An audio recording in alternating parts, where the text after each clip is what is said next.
গতকাল সন্ধ্যায় আনুমানিক 6:30 কি 7টার দিকে শেরপুর জেলা নকলা থানাধীন কুরসা বাদাগর গ্রামে দরগা রুনিগাঁও যাওয়ার পথে মোড়টাতেই ফজলুল হকের দোকানের সামনে মারাত্মক একটা রোড অ্যাক্সিডেন্ট হয়।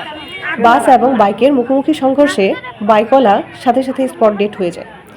বাস বাইকওয়ালাকে চাকার তলায় পিষে নিয়ে ফজলুল হকের দোকানের পাশে যে রুমটা ছিল সেই রুম ভেদ করে উনার একদম বাড়ির উঠানের সামনে চলে যায়। প্রায় আধা ঘন্টা চেষ্টার পর উনার মৃতদেহ বের করা হয়। কখন কার মৃত্যু কিভাবে ঘটবে আমরা কেউ জানি না। উনার মৃত্যু হয়তো বা এভাবেই লেখা ছিল। আমরা সবাই যখন চলাফেরা করব তখন সাবধানে চলাফেরা করব। বাসের সামনের পোর্শন একদম ভেঙে চুরমার হয়ে গেছে। এই মোড়টাতে প্রায় এরকম রোড অ্যাক্সিডেন্ট হয়। 2-3টা মোড় আছে বাইপাসের ওখানে, আমাদের বাড়ির সামনে, আর একটু সামনে গিয়ে ইট ভাটার আগেই একটা মোড় আছে। এই মোড়ে জানি না আর কত প্রাণ এইভাবে যাবে। এটা ছিল কালকের দৃশ্য, আর এটা হলো আজকের দৃশ্য। গতকালকের অ্যাক্সিডেন্টের জন্য আজকে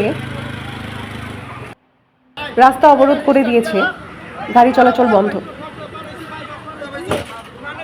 স্পিড ব্রেকারের দাবিতে সবাই রাস্তায় নেমে এসেছে। যিনি মারা গেছেন উনি মাদ্রাসার পড়াতেন,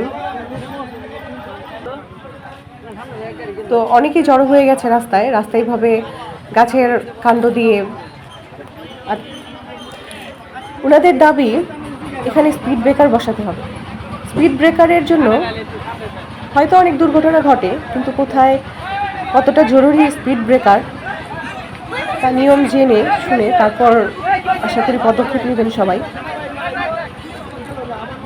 এখানে যদি স্পিড ব্রেকার দেওয়াটা জরুরি হয় তাহলে আশা করব কর্তৃপক্ষ দ্রুত ব্যবস্থা নেবেন, দুর্ঘটনা যেন কমে আসে সেজন্য ব্যবস্থা নেওয়া হবে। ভ্যানে করে রুগীকে নিয়ে যাওয়া হচ্ছে, রাস্তা অবরোধ করাতে অনেকের অনেক সমস্যা হচ্ছে। আসলে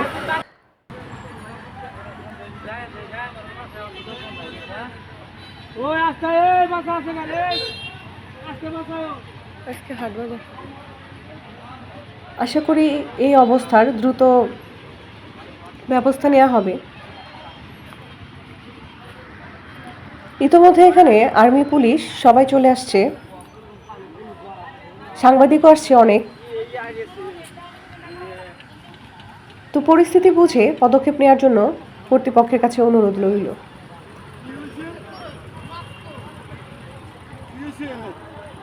কালকে অ্যাক্সিডেন্ট হয়েছিল, ওইটার জন্য করতেছে আর কি, ওই রাস্তায় ভিড় দেওয়ার জন্য দাবি জানাইতেছে সবাই। অল্প সময়ের মধ্যে পরিস্থিতি কোন দিকে যায় আসলে এটা বলা মুশকিল। সম্পূর্ণ জ্যাম লেগে গেছে, কোনো গাড়ি এদিক সেদিক যেতে পারছে না। যদি এখানে স্পিড ব্রেকার দেওয়াটা জরুরি হয় তাহলে আশা করি কর্তৃপক্ষ তাই করবেন। আইন শৃঙ্খলা বাহিনী উপযুক্ত পদক্ষেপ গ্রহণ করবে।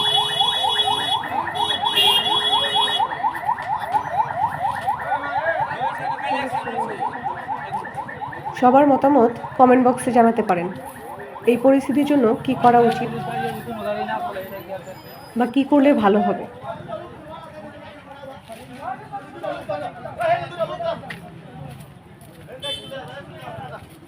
অনেক মানুষজন জড়ো হয়ে গেছে, আপনাদেরকে দেখানোর চেষ্টা করলাম আসলে এখন পরিস্থিতিটা কি।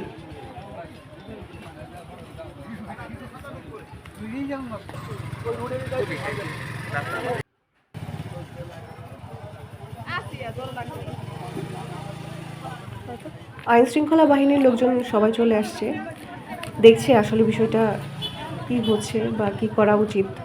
আশা করি দ্রুত পদক্ষেপ নেওয়া হবে।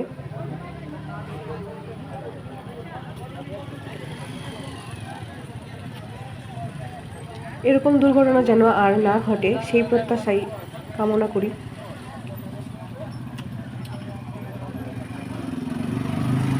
সবার সুন্দর জীবনের জন্য দোয়া রইল, সুস্থ জীবন কামনা করি। সড়ক দুর্ঘটনার মতো মারাত্মক দুর্ঘটনা যেন কারো জীবনে না ঘটে সেই প্রত্যাশা ব্যক্ত করছি।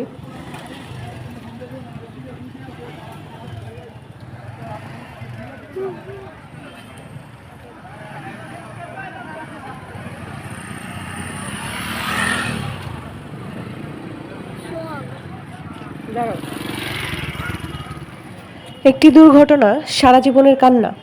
এই সারা জীবনের কান্না যেন বহন করতে না হয়, সেজন্য আল্লাহর কাছে প্রার্থনা করি।